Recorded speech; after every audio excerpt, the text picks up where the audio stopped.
Today, we're going to speak with the king of offer creation. Who wants to get emotional with Steve Larsen?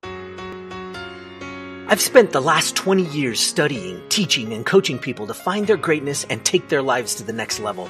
Along the way, it's become evident that emotions are at the root of everybody's successes and failures. Worry and fear are the enemies, and it's time to forge the armor and earn the tools to overcome the two things that could single-handedly destroy your future. Hi, my name is Michael Johnson, and I'm a life coach, a peak performance trainer, and I'm the emotions guy. It's time to take back control of how you feel, control of how you act, and control of how you experience life. It's time to become a lifer, a new breed of overachiever focused on living every minute to its fullest. We are responsible for how we feel, and no one and no thing can make us feel anything. Emotional mastery is our journey, and emotional education and intelligence is the key. We are lifers, and this is Majic for Life. What's up, lifers? Michael Johnson here with the Majic for Life podcast, and I'm so excited and honored to have our next guest, which is Steve Larsen. Thank you so much for joining us today, Steve. Hey, thanks for having me. I appreciate it. Absolutely. And, it's so cool to watch your journey and to be part of it. Sales Funnel Radio has been like a lifesaver to me. And honestly, I can't imagine going any other direction. So I appreciate you so much. Thank you. Yeah, it's my pleasure. Thank you. I want to jump in because our audience is often here listening to us about emotions and about mindset. And I know you're big on mindset. Listening to your podcast for the last couple of years, I know that it's a big deal for you. In fact, even in closing in your last episode, you talked a lot about it. And so, tons of notes. But I want to jump in. I know you have talked about Anthony Robbins stuff and having your own coaches and all that kind of stuff. But in regards to this idea of the law of attraction, right? You've heard the law of attraction and everybody talks about it. When everything wasn't working out and when you had no money and when there was no money coming in, how did you keep your emotions in check and keep yourself pushing through? Oh gosh, I wish I had like the perfect guy answer for this one. Sometimes you don't. And sometimes you lose your crap, and that's okay. It's part of the game. We're all human. And as long as there's growth, that's the point. And, I'll be honest with you. There were some times where I made fun of the whole mindset thing, not realizing that I was using mindset. And there was a lot of times, in fact, I hear this from a lot of new students, a lot of times, even today, where they'll go, gosh, Stephen, I don't want to.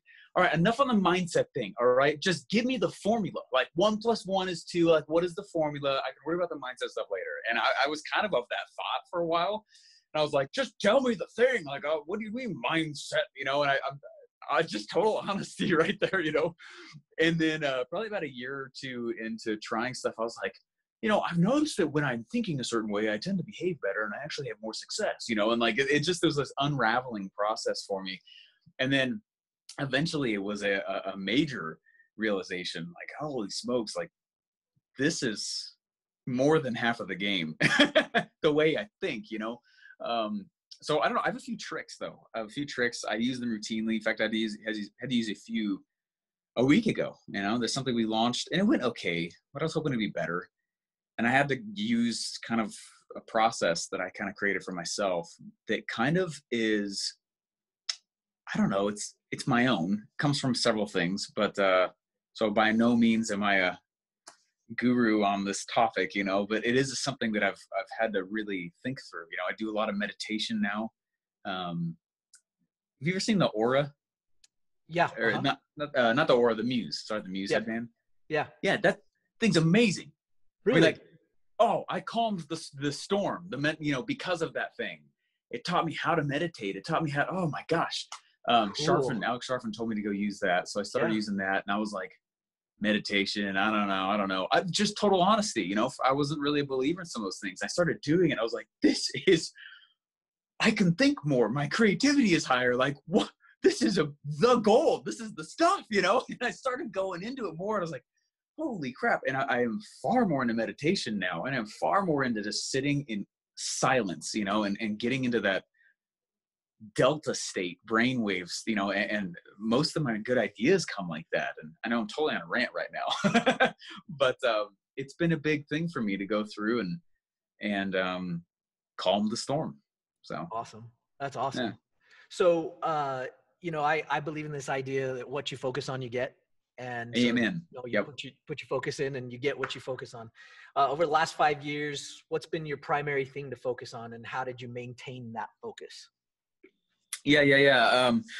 So at the beginning of every year, I write down my goal. And I don't write a lot of goals. I don't make like sheets and pages of goals. It's like I'll choose one or two. And I make them a little bit aggressive, but not outrageous.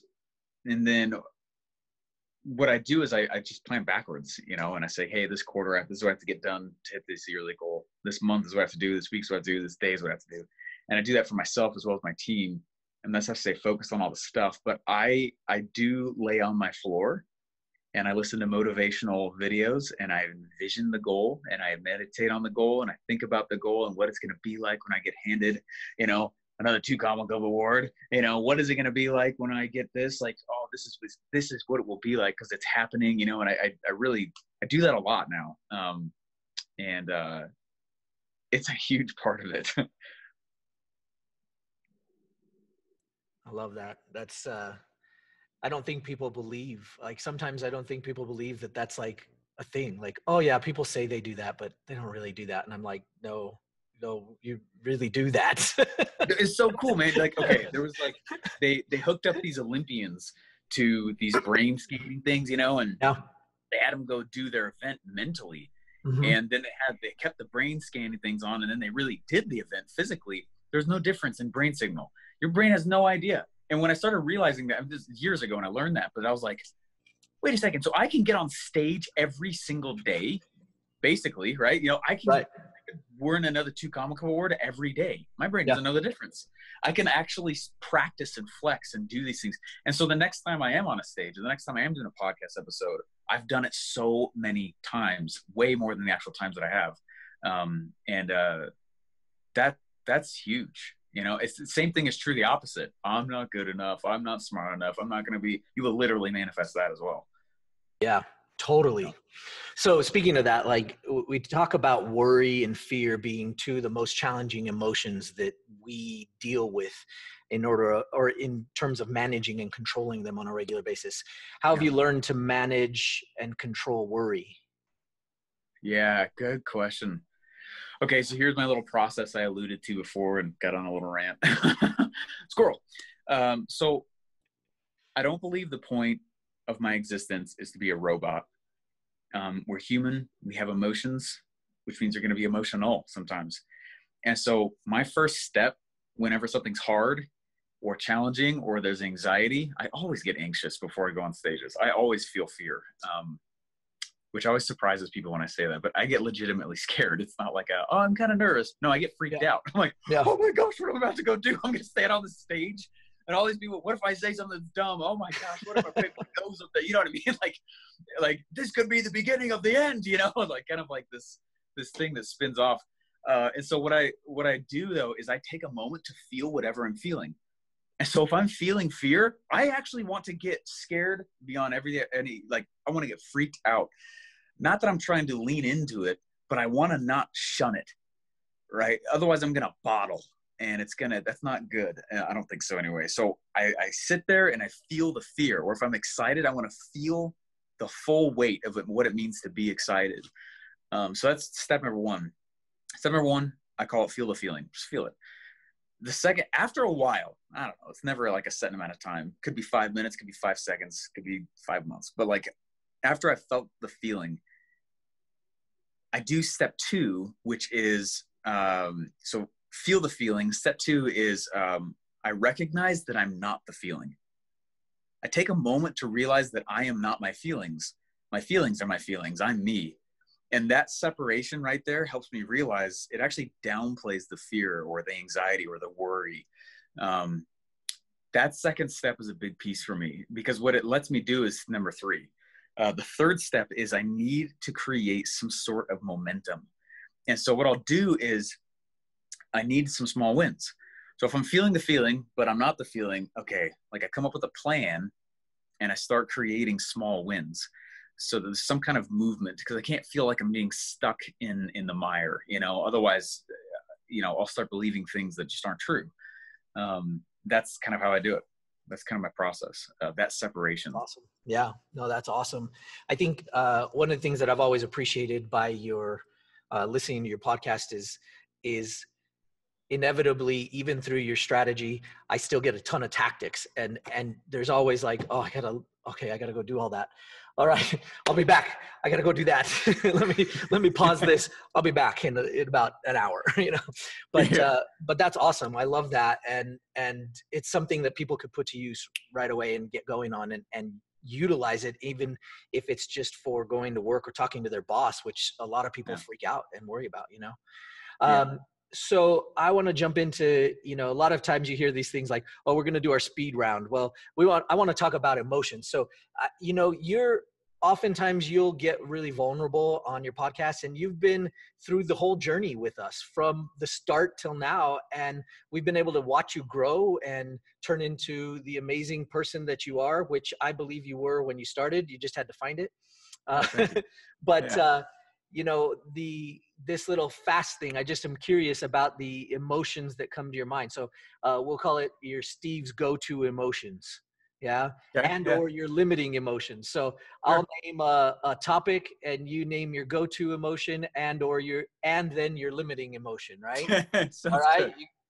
But you have to be vulnerable in that part, No, that's cool. Yeah. I'm totally fine with that. Your go-to emotion for business. Excitement. Limiting emotion for business. Limiting emotion, little anxiety. Okay. Go-to emotion for partnerships. Fear. Limiting emotion for partnership. Anger. Okay. Go-to emotion for coaching.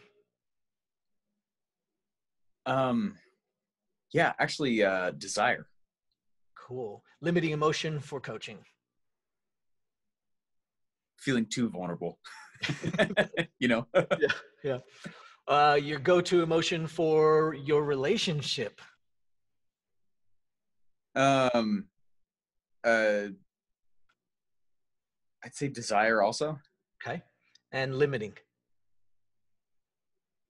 What's the word?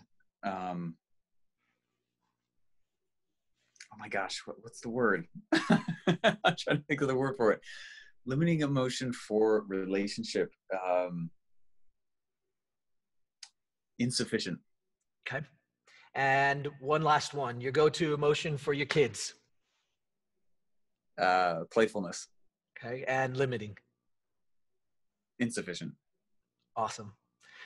I appreciate you answering. It's always so vulnerable when people have to answer and talk about emotions. And, it's one of our goals to be able to bring up the fact that one of the things that we haven't been educated on is emotions. We haven't been educated at it, and we haven't been taught how to be intelligent with our emotions. And you've demonstrated some really awesome things to show your emotional intelligence. And you've done that from the minute I started listening to you in your podcast ages ago.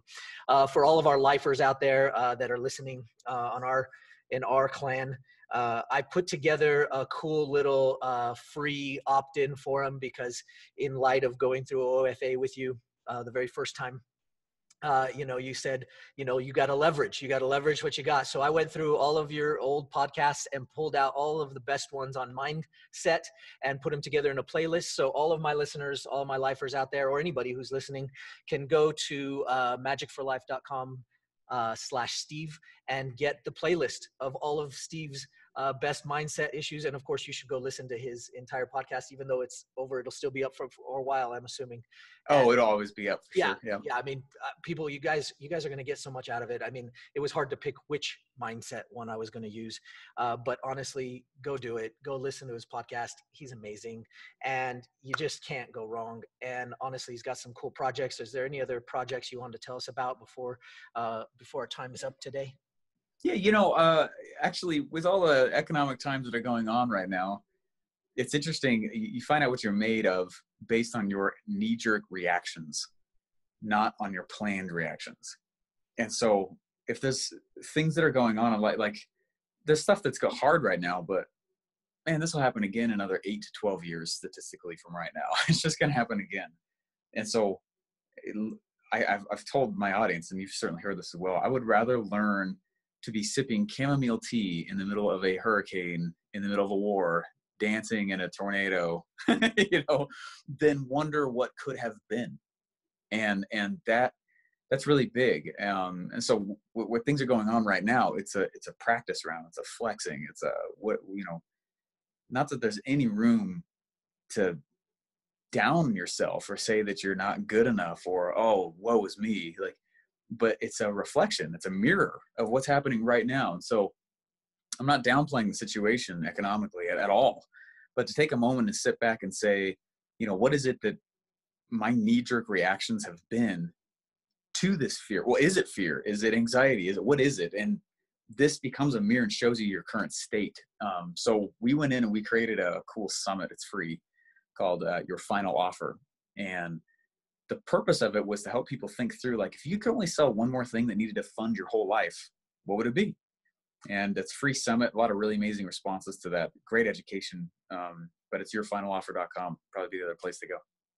Awesome. You guys got to go check it out. It was amazing. You're going to love it. Steve, thank you so much for joining me today. I know you're a busy guy, and I look forward to working with you more in the future, but I sure appreciate your time. Hey, thanks so much. This is great. Awesome. Thanks, man. See you later.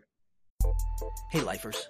We expect upgrades to the base operating functions of the things like our phones, cars, and even refrigerators. Why then has it not been made a priority that we upgrade the operating systems of our emotional states? We dance around the subject of emotional mastery from a young age. We have so much more knowledge in today's world, yet we're still teaching outdated methods of emotional education, if any are being taught at all. It's time for a change. It's time for an upgrade to our emotional education. Let me help you learn how to do that. Pick up your free copy of Every Minute at everyminutebook.com.